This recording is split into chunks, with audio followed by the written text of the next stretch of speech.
Good morning and thank you, Dr. Nikhil. Thank you, AIOS. I hope I am visible. So the first case is a young 25-year-old healthy male. He came to me with a large persistent epithelial defect. This was about sometime in 2016 with reduced corneal sensation. This resolved with lubricants and a bandage contact lens. And I thought it's a neurotrophic, metaherpetic ulcer. He came back in March this year with similar complaints, reduced corneal sensation, and this time he also had reduced sensation on that same side of the face. So I thought maybe I'm missing something.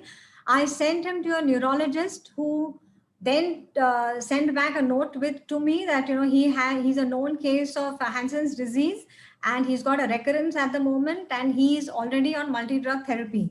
We sort of failed to elicit this history from him and maybe he was shy to share it with us. We any which ways treated him with lubricants and bandage contact lens. Then I went and looked up this report which showed that in leprosy, 43% of the patients can present with corneal anesthesia.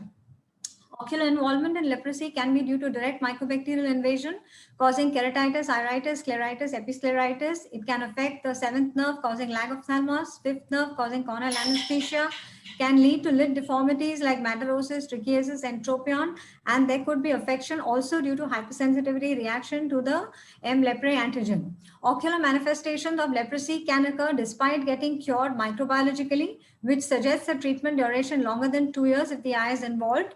And leprosy prefers the anterior segment of the eye as the organism avoids the vascular choroid and prefers the cooler anterior segment structures. The bacilli can also directly infiltrate the cornea and the unmyelinated nerve fibers, leading to corneal hypoesthesia.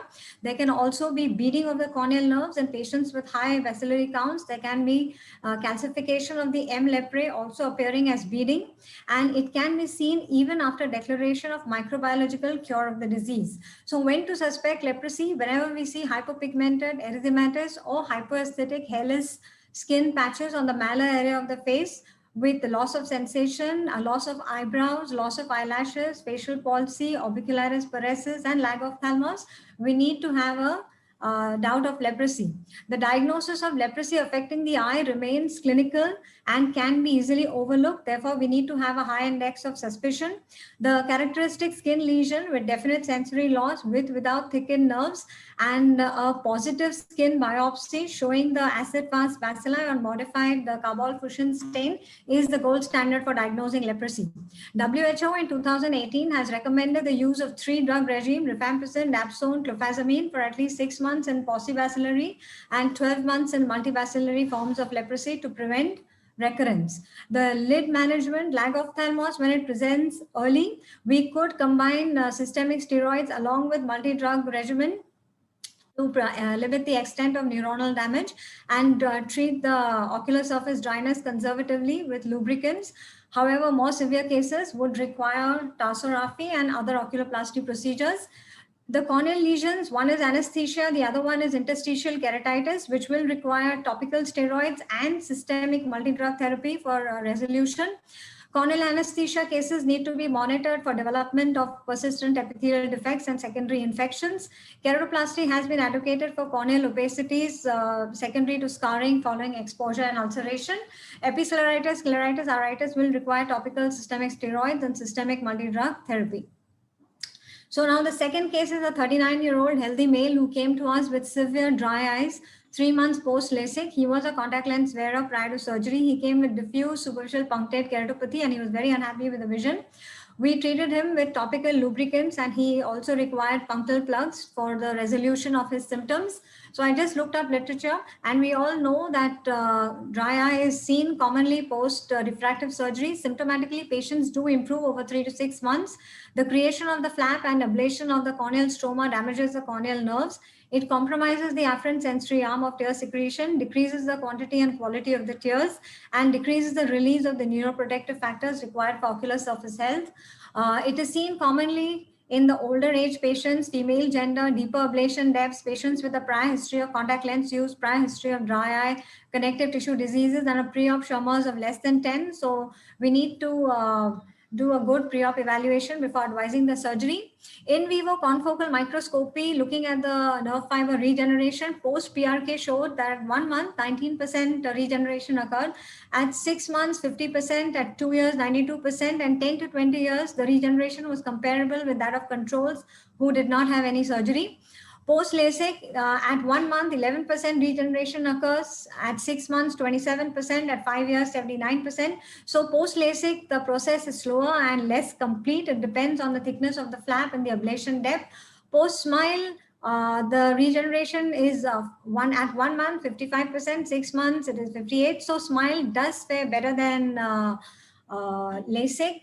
The initial decrease in the subbasal nerve density is also less severe in SMILE at 3 months, but at 6 months, these authors found no great difference between FEPTO-LASIK and SMILE.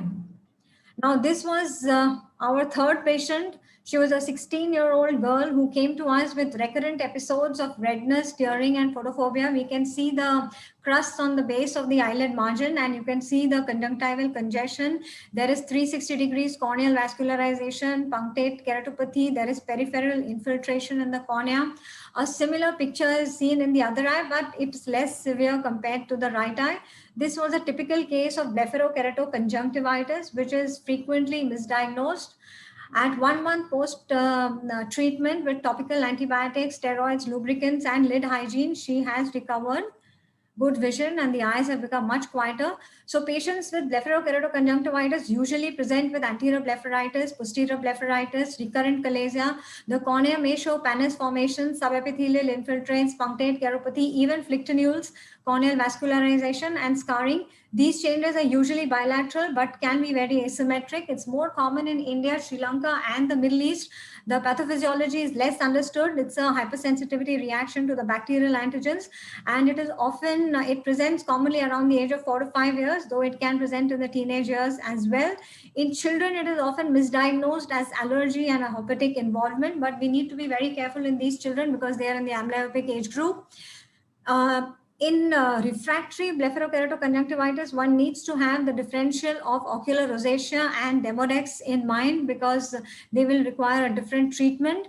Treatment is usually in the form of lid hygiene, warm compresses, topical antibiotics, low potency steroids, and for refractory cases, we may need to use topical cyclosporin and even tacrolimus.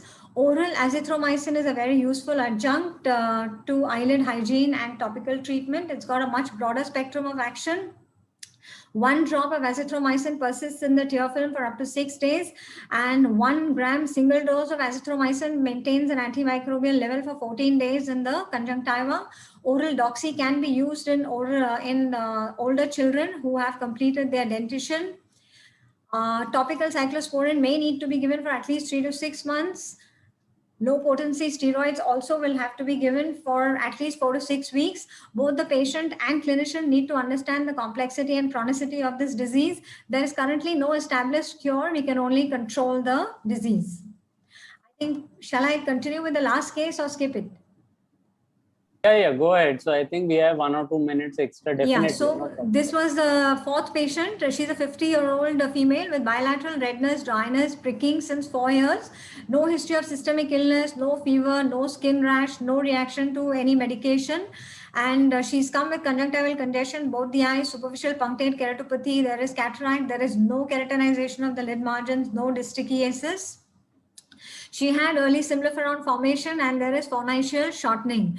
So my differential for her would have been a mucous membrane pemphigoid, though she's only 50 years and she's having complaints since last 4 years at least. The other differential was mucus, mycoplasma-induced mucositis or some other viral infection which could have caused a mucositis. There's this excellent article by Dr. Jayesh Wazirani and colleagues in IGO November 2020, which has beautifully described all the causes of chronic cicatrizing conjunctivitis. Even when I went through this table, my patient just sort of fitted into the mucous membrane pemphigoid diagnosis and maybe a mucositis. And here, going through this flow chart, looking at the patient's symptoms, signs, and history, they have differentiated the different causes of cicatrizing conjunctivitis. We used topical lubricants, steroids. We took a rheumatologist's opinion. All tests were negative for autoimmune disease. Only HLA-B27 was positive. We started her on systemic immunomodulation. After the ocular surface stabilized, which took nearly 3 to 4 months, we did the cataract surgery. We gave her post-op topical steroids mixed in lubricants, gave her preservative-free antibiotic, did not give her any topical NSAID, and perioperatively gave her IV methylprednisolone. So whenever there's a doubt of mucous membrane pemphigoid, you need to do a conjunctival biopsy to rule out any underlying neoplasm and also to confirm your diagnosis. You need to subject it to immunofluorescence. You need to send the sample in special media such as Michel's medium, which becomes slightly tricky in a private practice. You're not in a tertiary eye care center. The immunofluorescence will show deposition of immunoglobulins in the subepithelial zone. The biopsy positivity rate is 50 to 86%, and it's better to take biopsy from both the conjunctiva and the mucous membrane to improve the diagnostic yield. In our case, the diagnosis was clinical. If we had a positive biopsy, it would have been great, but a negative biopsy would still not rule out mucous membrane pemphigoid, and we did not suspect any neoplasia. She responded very well to steroids, and we did do a systemic evaluation to rule out any life-threatening vasculitis or autoimmune disease.